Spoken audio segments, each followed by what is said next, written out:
మూలిగే నక్కపై తాటికాయ పడ్డ చందంగా ఉందంటారు. అది ఎలా ఉంటుందో తెలుసా? ఇప్పుడు టీచర్లు అడిగితే చెప్తారు.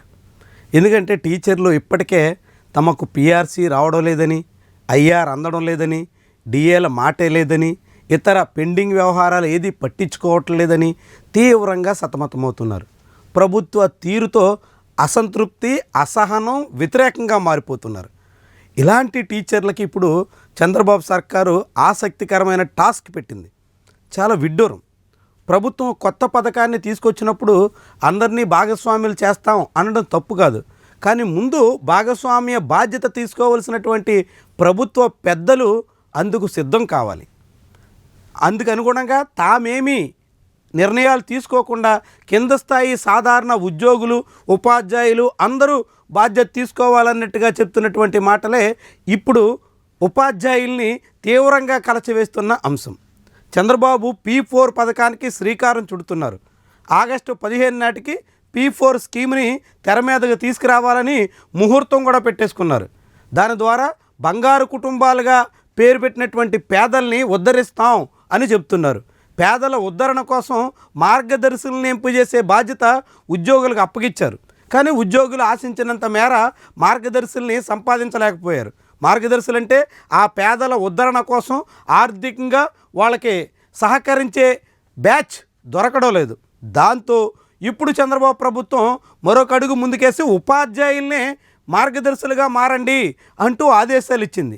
ఆదేశాలు కాదు, అందులో మళ్ళీ మామూలు టీచర్ అయితే ఒక కుటుంబాన్ని దత్తత తీసుకోవడం, హెడ్ మాస్టర్లు అయితే 2 కుటుంబాల చొప్పున దత్తత తీసుకోవడం అనేది ఒక కండిషన్గా మారుతుంది.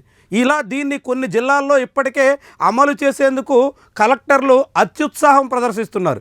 పవన్ కళ్యాణ్ ప్రాతినిధ్యం వహిస్తున్న జిల్లాలో ఇప్పుడు టీచర్ల మీద ఈ బంగారు కుటుంబాల బాధ్యత నెట్టేసే ప్రయత్నం ప్రభుత్వం చేస్తుంది.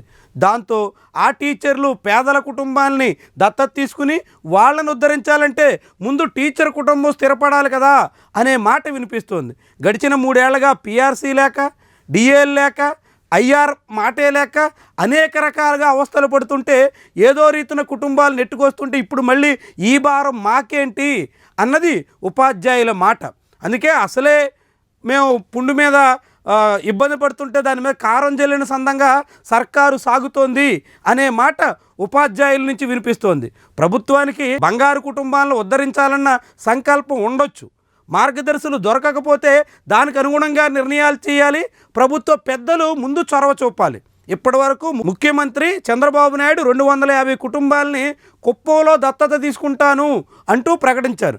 ఆ కుటుంబాలు ఎవరు, వాళ్ళకి ఏం చేస్తారు అన్నది మాత్రం ఇప్పటి వరకు నిర్దిష్టంగా స్పష్టత లేదు. మరి ఆయన క్యాబినెట్లో మిగిలిన 24 మంది మంత్రులు, ఉప ముఖ్యమంత్రి ఎంతమందిని దత్తత తీసుకుంటారు?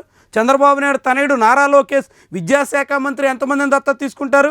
వాళ్ళెవ్వరూ ఇప్పటి వరకు ఎంతమందిని దత్తత తీసుకుంటారు, ఏ రీతిని ఉద్ధరిస్తారు, ఎట్టా మార్గదర్శులు అవుతారన్న దాని మీద ఎటువంటి ప్రకటన చేయకుండానే ఉపాధ్యాయులు మాత్రం సాధారణ టీచర్ అయితే ఒక్కరిని, లేదంటే హెచ్ఎం అయితే 2ని దత్తత తీసుకుని ఆ బంగారు కుటుంబాలని ఉద్ధరించాలి అనేటువంటి కండిషన్ పెట్టినటువంటి తీరు చాలా చాలా విడ్డూరంగా కనిపిస్తుంది.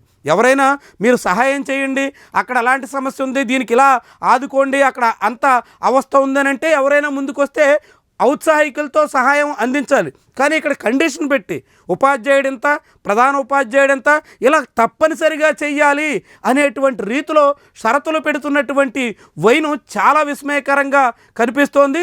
ప్రభుత్వ ఆడంబరాల కోసం, ప్రభుత్వం చెప్తున్నటువంటి మాటలు నెరవేర్చడం కోసం, ప్రభుత్వ ప్రచారం సక్సెస్ అయ్యింది అని చెప్పుకోవడం కోసం ఉపాధ్యాయుల్ని వేధించే ప్రయత్నం ఎంతవరకు సమంజసం? ఉపాధ్యాయుల్ని ఈ రీతిన ప్రభుత్వం అలుసుగా మార్చుకుని అనేక రకాలుగా ఇబ్బందులు గురి చేయడం ఏ రకంగా సరైనది అనే మాట చాలామంది నుంచి వినిపిస్తోంది.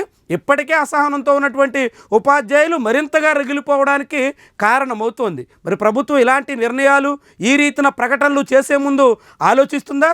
లేకుంటే ఇప్పుడైనా జనం నుంచి వ్యతిరేకత వచ్చిన తర్వాత అయినా వెనక్కి తగ్గుతుందా?